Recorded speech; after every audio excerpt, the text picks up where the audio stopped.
ఇది విఠల్ గారు చెప్పాలి, ఎలా చూస్తున్నారు ఈ ఫోన్ ట్యాపింగ్ వ్యవహారాన్ని, ఎలా చూస్తున్నారు? హరీష్ రావుని విచారణకు పిలవడాన్ని ఎలా చూస్తున్నారు? నెక్స్ట్ కేసీఆర్నే విచారణ అంటున్నారు. అసలు ఏంటి ఫోన్ ట్యాపింగ్ అనేది నిజంగా హరీష్ రావు దగ్గర నుండి చెప్పించారా? మీకు ఏమనిపిస్తుంది? తెలంగాణ ముందుగా మీకు మిత్రులు బాలరాజ్కి, దయాకర్ గారికి, మీ 10 TV వీక్షకులు గుడ్ ఆఫ్టర్నూన్ తెలియజేస్తూ, చట్టం ముందు అందరం సమానమే. తప్పు చేసినప్పుడు తప్పకుండా విచారణలు ఎదుర్కోవాల్సినటువంటి పరిస్థితి ఉంటుంది. అది రాజ్యాంగ ప్రకారం జరగాలి. దురదృష్టవశాత్తు అయితే గత 2-3 సంవత్సరాలుగా ఈ కాంగ్రెస్ ప్రభుత్వం వచ్చిన తర్వాత నిజంగా తప్పు చేస్తే దానిపైన డీటెయిల్ ఎంక్వైరీ, సాక్ష్యాలు, ఆధారాలు కోర్టుల ముందు తప్పు చేసిన శిక్షించడానికి దాన్ని ఒక పద్ధతి ప్రకారం ఎంక్వైరీ చేయడం తప్పులేదు. కానీ 2-2.5 సంవత్సరాల నుంచి చూస్తూ ఉంటే ఏంటంటే వేసినటువంటి సిట్లు కానీ, వచ్చినటువంటి ఆరోపణలు కానీ ఈ రాజకీయ కక్షల రూపంలోనే తీసుకుపోతున్నట్టుగా చాలా స్పష్టంగా అర్థమవుతూ ఉంది. నిజానికి హరీష్ రావు గారికి సరే పార్టీలకు అతీతంగా మాట్లాడితే, హరీష్ రావు గారు హోంమంత్రి కాదు, వారు ఇరిగేషన్ శాఖ మంత్రిగా పనిచేశారు, గతంలో హెల్త్ మినిస్టర్గా పనిచేశారు, ఫైనాన్స్ మినిస్టర్ కూడా గత కొంతకాలం ఇన్ఛార్జ్గా ఉన్నారు.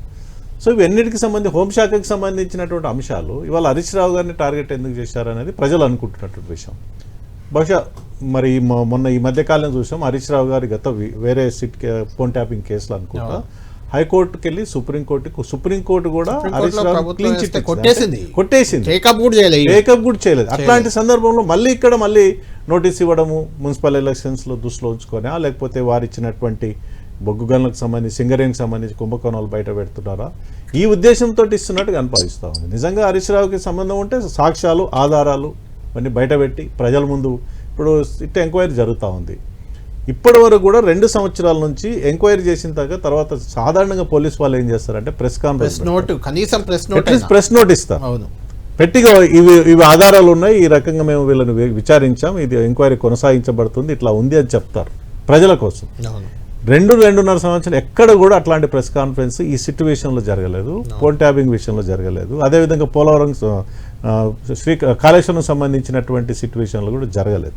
సో రేవంత్ రెడ్డి గారు తనకు ప్రతి సందర్భంలో ఏదైనా వ్యక్తిగతంగా సమస్య వచ్చినా, పార్టీ పరంగా సమస్య వచ్చినా, తనల పాలనలో ఉన్నటువంటి మంత్రుల్లో విభేదాలు కనిపించిన ప్రతి సందర్భంలో తన ఒక అస్త్రాన్ని తీసుకొచ్చి బయట పెడుతున్నట్టుగా చాలా స్పష్టంగా అనిపిస్తుంది. బీజేపీ క్లియర్గా పాయింట్లో ఉంది. అయితే దీనికి సింగరేణి గనులను నిన్న ఏదైతే ఆరోపణ టెండర్లు చేశారో అందులో కిషన్ రెడ్డి సిట్టింగ్ జడ్జితో విచారణ జరిపించాలని డిమాండ్ వస్తుంది. ఎందుకంటే మీ కిషన్ రెడ్డి గారే కేంద్ర బొగ్గు గనులు, మైనింగ్ దాని మంత్రి కాబట్టి, దానికి ఏం చెప్తారు? సింగరేణి సంస్థ రాష్ట్ర ప్రభుత్వ సంస్థ, కేంద్రం ఆధీనంలో 49% ఉన్న యాజమాన్యం, బోర్డ్ ఆఫ్ డైరెక్టర్స్ కేంద్రంలో ఉన్నప్పటికీ కూడా రాష్ట్ర ఆధీనంలో ఉన్నటువంటి సంస్థ అది. రాష్ట్ర ప్రభుత్వం తేల్చాలా. రాష్ట్ర ప్రభుత్వం బొంగు గల్ల మీద సిట్ ఎందుకు వేయట్లేదు? ఇవాళ సిట్టు ఫోన్ ట్యాపింగ్ మీద వేసిండ్రు, కాళేశ్వరం వేసిండ్రు, బొగ్గు గల్ల మీద సిట్ వేయండి. ముఖ్యమంత్రి గారు మేము డిమాండ్ చేస్తున్నాం, మీరు సిట్ వేయండి. ఏదో మీడియాలో వచ్చిన కథనం మీద కూడా సిట్ వేశారు. అన్నిటి మీద సుయోమోటోగా కేసులు వేస్తున్నప్పుడు, ఇంత పెద్ద ఆరోపణలు చేసినప్పుడు, నైనా బొగ్గలకు సంబంధించిన పెద్ద ఆరోపణలు వచ్చిన, ఏకంగా మీ మా ఉప ముఖ్యమంత్రి పైన ఆరోపణలు వచ్చినప్పుడు, మంత్రివర్గం మీద ఆధారపడి వచ్చిన, సాక్షాత్ వాళ్ళ ముఖ్యమంత్రి గారు బావమరిది మీద ఆరోపణలు వచ్చిన సందర్భంలో సిట్ ఎందుకు వేయట్లేదు? మీరు సిట్ వేయకుండా మమ్మల్ని బీజేపీ లాగడం ఎందుకు? ఇందులో కిషన్ రెడ్డి గారు కేంద్ర బొగ్గు గనుల మంత్రి, కిషన్ రెడ్డి గారికి ఏం సంబంధం ఉంటుంది? మేము కేంద్ర ప్రభుత్వం ఆధీనంలో 49%. మీరు అధికారం మీ చేతులు ఉంది, మొత్తం యాజమాన్యం మీ చేతులు ఉంది. సింగరేణి యాజమాన్యం అంటేనే రాష్ట్ర ప్రభుత్వ ఆధీనంలో ఉంటుంది. మీరు బొగ్గుల టెండర్లు పిలుచుకుంటారు, మీరు నిబంధనలు మార్చుకుంటారు. ఇవాళ కిషన్ రెడ్డి గారిని ఎందుకు లాగుతున్నారు మీరు? అంటే రాష్ట్ర ప్రభుత్వం తప్పు ఉంది కాబట్టి మీరు ఇన్వాల్వ్ అయ్యేయచ్చు. డెఫినెట్ గా కిషన్ రెడ్డి గారు మీరు కంప్లైంట్ ఇస్తే కేంద్ర ప్రభుత్వం స్పందిస్తుంది, దానిపైన చర్యలు తీసుకుంటుంది. ఇప్పుడు మీరు చెప్పాలి విఠల్ గారు, వాళ్ళనేమో జైలు చేస్తారు, అప్పుడు ప్రతిపక్షంలో ఉన్న అద్దంకి దయాకర్, మందకృష్ణ మాదిగ, కోదండరాం, వీళ్ళని మేము జైలు వేయట్లేదు, కేవలం విచారిస్తున్నాం, దానికి ఎందుకు ఉనికి పడుతున్నారు మీరు అనేది దయాకర్ గారి వాదన. ఇప్పుడు టీఆర్ఎస్ ప్రభుత్వం ఎందుకు పోయిందట, ఎందుకు ఓడిపోయింది? అట్లా జైలు చేసినందుకు ఇలాంటి కక్ష సాధింపు చర్యల కారణంగానే కదా. అదొక అంశం.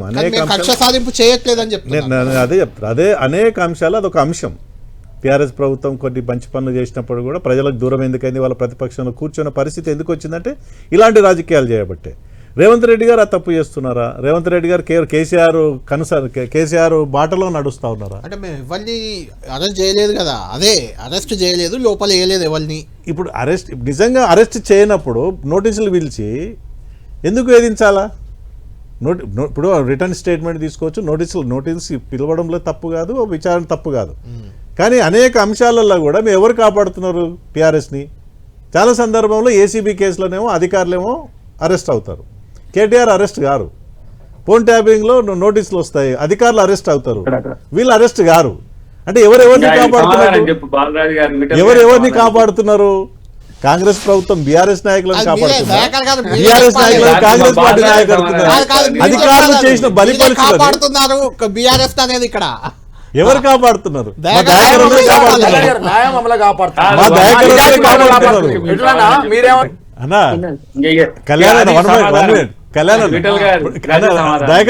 కళ్యాణకు మా రేవంత్ రెడ్డి గారికి ఒక భయం ఉన్నట్టు. ఎందుకంటే కేసీఆర్ గారు రేవంత్ రెడ్డిని అరెస్ట్ చేస్తే వారు ముఖ్యమంత్రి అయిపోయారు. ఇవాళ కేటీఆర్ అరెస్ట్ చేసిన, హరీష్ అరెస్ట్ చేసిన, కేసీఆర్ చేసిన మళ్ళీ ముఖ్యమంత్రి అయితే భయంతో అరెస్ట్ చేయట్లేదు.